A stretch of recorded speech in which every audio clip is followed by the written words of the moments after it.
భాగ్యనగరంలో ఇంకా చాలా కాలనీలు జలదిగ్బంధంలోనే ఉన్నాయి. ముంపు బెడద ఇంకా వీడలేదు. దీంతో అధికారులు సహాయక చర్యలు ముమ్మరం చేశారు. ఆర్మీ, ఎన్డీఆర్ఎఫ్ బృందాలు రంగంలోకి దిగాయి. పూర్తి వివరాలు మా కరెస్పాండెంట్ తిరుమల అందిస్తారు. తిరుమల చెప్పండి, కొన్ని ప్రాంతాల్లో ఆర్మీ, ఎన్డీఆర్ఎఫ్ బృందాలు కూడా రంగంలోకి దిగినట్టు తెలుస్తోంది. వివరాలేంటి?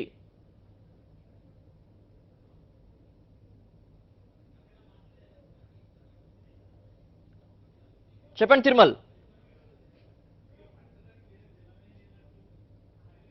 ఏదైతే గత వారం రోజులుగా కురుస్తున్నటువంటి వర్షానికి భారీ స్థాయిలో నీరు వచ్చి చేరినటువంటి బండారి లేఅవుట్లో ఉన్నాం. అయితే నిన్నటి నుంచి కూడా సహాయక చర్యలు ముమ్మరమైనట్టుగా కూడా మనకి ఇక్కడ ఉన్నటువంటి స్థానికులు తెలుస్తుంది. ఈరోజు ఉదయం నుంచి కూడా ఇటు ఆర్మీ అధికారులతో పాటు పలు స్వచ్ఛంద సంస్థ ప్రతినిధులు కూడా ఇక్కడికి చేరుకుని ఇక్కడ కావాల్సినటువంటి నిత్యావసర వస్తువులతో పాటు వీళ్ళకి అల్పాహారాన్ని కూడా అందించే ప్రయత్నం చేస్తున్నారు. ఇక్కడ ఉన్నటువంటి కొంతమంది మహిళలు చెప్పడం అంటే నిన్నటి నుంచి కూడా జరుగుతున్నటువంటి సహాయక కార్యక్రమాలు ఏ రకంగా కొనసాగుతున్నాయి?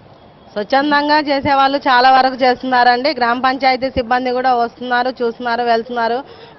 ఇక్కడ ఉండే బండారు లేఅవుట్లో ఉండే పబ్లిక్ కూడా ఏమంటున్నారంటే మాకు నీళ్లు వెళ్ళేటట్టుగా ఇంతగానం ఉంటున్నాం, ఇన్ని రోజుల నుంచి మేము వాటర్లో ఉంటున్నాము, చేస్తున్నాము, మామూలని దీంట్లో నుంచి బయటపడేయాల్సిందిగా కోరుచున్నామని చెప్పేసి స్థానికులు అంటున్నారు.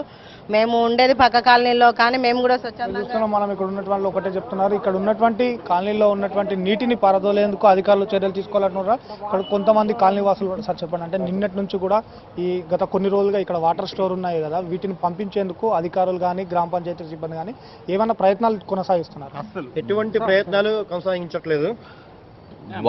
వాళ్ళు చేసే ప్రయత్నం ఉంది, కానీ దానివల్ల అంతగా అనుకున్నంత ప్రతిఫలం రావట్ల. మొదలు పెట్టారు వాళ్ళు చేయటం, కానీ ఏంటంటే ఇన్ఫ్లో ఎక్కువగా ఉంది, అవుట్ఫ్లో విపరీతంగా లేదు. ఇన్ఫ్లో ఉన్నంత ఇదిగా అవుట్ఫ్లో లేదు. అవుట్ఫ్లో చాలా చిన్నగా ఉంది. ఏంటంటే మొత్తం ఎటు చూసినా నీళ్లు అంతా వచ్చి ఇక్కడే ఆగిపోతున్నాయి.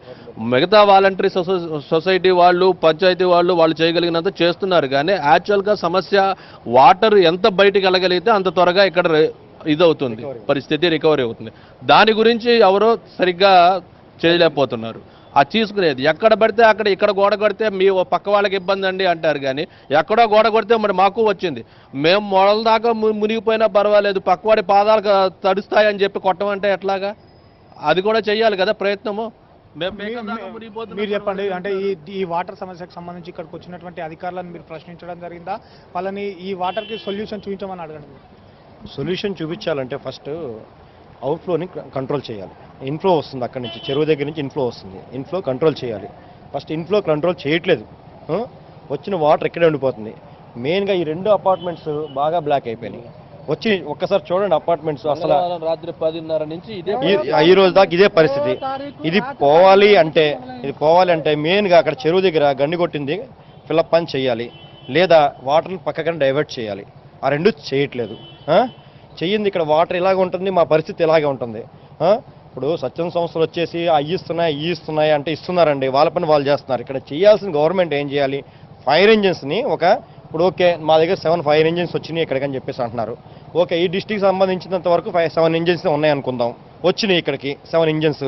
పక్క డిస్ట్రిక్ట్ నుంచి తెచ్చుకోవడానికి ఏముంది? పక్క ఆర్మీని హెలికాప్టర్లు అన్ని రెడీగా ఉన్నాయి, కావాలంటే సాయం చేయడానికి రెడీగా ఉన్నాయి అంటున్నారు. మాకు వద్దండి, ఆర్మీ అవసరం లేదు. మేమే స్వయంగా అందరం ఉన్నాం అపార్ట్మెంట్లో, ప్రతి ఒక్కరు ఇంటికి ఒక్కరు వస్తే చాలండి, ఆర్మీ అక్కర్లేదు మాకు, మేము రెడీగా ఉన్నాం సాయం చేయడానికి. కానీ మాకు కావాల్సిన ఫైర్ ఇంజిన్ లాంటివి వస్తే మా వంతు సహాయం మేము చేస్తాం. ఫైర్ ఇంజిన్ పక్క రాష్ట్రాల నుంచి కొంచెం తెప్పించమని చెప్పండి. మాకున్న సెల్యులర్లు కొంచెం క్లీన్ చేపిస్తే కొంచెం కనీసం లోపలికి వెళ్ళడానికన్నా మాకు ఛాన్సెస్ ఉంటాయి కదా. లోపల కూడా రాకుండా ఎన్ని రోజులండి పక్కన వాళ్ళింట్లో వీళ్ళింట్లో మేము తలదాచుకోవడం. కానీ కనీసం మాకు ఈ యొక్క మరొక అపార్ట్మెంట్ వాళ్ళు కూడా చెప్పండి, మీ అపార్ట్మెంట్ పరిస్థితి ఏ రకంగా ఉంది? నీళ్ళు వచ్చిన రోజు నుంచి ఈ రోజు వరకు ఏదైనా డెవలప్మెంట్ అనేది? 20వ తారీఖు రాత్రి 11 గంటలకు మొదలైందండి. ఇది మొత్తం మునిగిపోయింది. అయితే ప్రతి ఒక్కరు ఈ గవర్నమెంట్ ఆ పని చేసింది, ఈ గవర్నమెంట్ ఆ ప్లానింగ్ చెప్పలే. అసలు రెవెన్యూ డిపార్ట్మెంట్ దగ్గర పురాతనం కాడి నుంచి ఉన్నాయి ప్లానింగ్స్. ఆ ప్లానింగ్స్ తీయండి. కెనాల్స్ ఏ పక్క నుంచి ఉన్నాయో తీయండి. ఆ కెనాల్స్ ఇదివరకు కెనాల్ ఉండేది, ఆ మూల ఆ కెనాల్ లేదు ఇప్పుడు కనపట్లే. ఆ కెనాల్ ద్వారా వెళ్ళిపోయేది. 8 సంవత్సరాల నుంచి ఉంటున్నాం. 8 సంవత్సరాల్లో ఎప్పుడు ఈ ఫ్లడ్ మేము చూడలే. ప్లస్ ఆ రెవెన్యూ డిపార్ట్మెంట్ తీస్తే, ఆ ప్లానింగ్ తీస్తే ఆ వే వెళ్తుంది.